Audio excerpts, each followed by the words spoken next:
Hi, EHS. My name's Megan Bishop, and I think this will be my fourth EHS conference. I'm really looking forward to being with you all in Memphis. A little bit about me: I live in San Diego, California. That's a fairly new thing for my husband and I. We relocated here a few years ago to help with a new church plant. So I get to do some preaching there and ministry there. And I also work for Moody Theological Seminary's Center for Compelling Biblical Preaching, where I do some research and writing. And so my paper this year at the EHS conference is called Through Her Eyes: The Unique Contribution of Women Preachers and Why the Church Desperately Needs Them. And so I'm really leaning into the conference theme this year, and I want to hopefully start a conversation around women preachers and these kind of unique ways that we contribute to the work of preaching. And, Haddon Robinson and others have reminded us that when we hear a sermon, we don't just hear a sermon, we also hear a person. And we know this as preachers, right? When we rise to enter the pulpit, we might have our Bible or our manuscript maybe, but we also rise with our own unique bodies and voices and our own unique lived experiences and social location. And so preaching is not this abstract event, it's this full-bodied exercise. And central to that embodiment is gender. And so I want to explore that a bit. And I'm hoping through the paper it will at least open up or compel some to think about how women's preaching is not just maybe optional or a good idea or something like that, but it's really necessary. That without regularly hearing from women preachers, we're missing some things.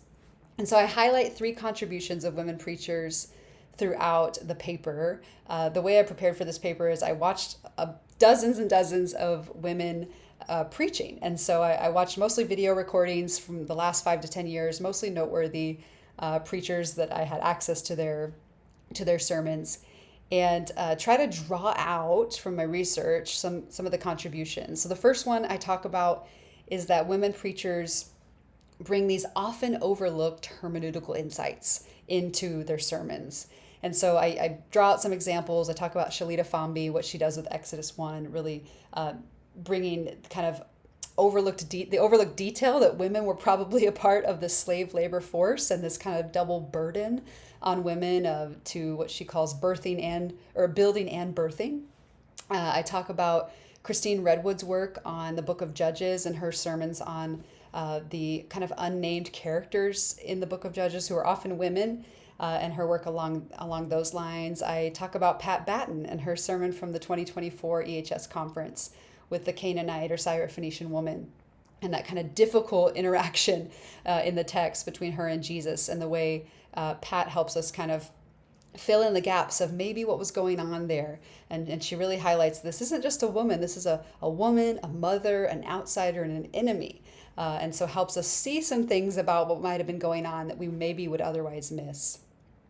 The second contribution I look at from women preachers is the way they bring these kind of potent illustrations and applications, often pertaining to women, but relevant to the entire congregation, really, in these sermons. And so I look at some examples of that. I look at Pastor Bianca Juarez, who even just kind of in a subtle way in her sermon is talking about the authority that we have in Christ and how she shows up early at her church every Sunday and prays over the room.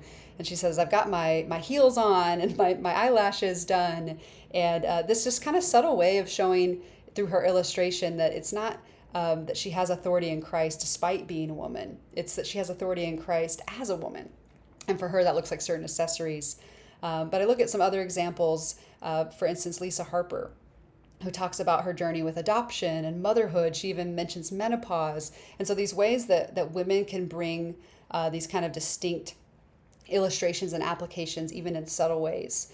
Fleming Rutledge even is preaching on Psalms, even mentions this idea of what if the psalmist was a woman writing this, and how would we think about that just through her subtle use of pronouns there. The last contribution I look at is that I want to say that women preachers bring these distinct homiletical virtues into the pulpit.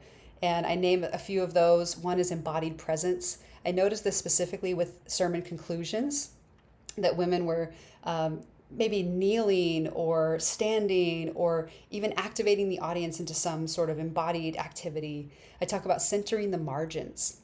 And I also talk about empathetic sensitivity. Those are several of the virtues I name. Then at the end, I just make some recommendations for EHS and others to think about ways of supporting women preachers. Because while we bring unique gifts to the pulpit, we also face unique challenges. And so I hope you'll read the paper. I hope it at least start a conversation for us in thinking about this. And look forward to seeing you guys soon.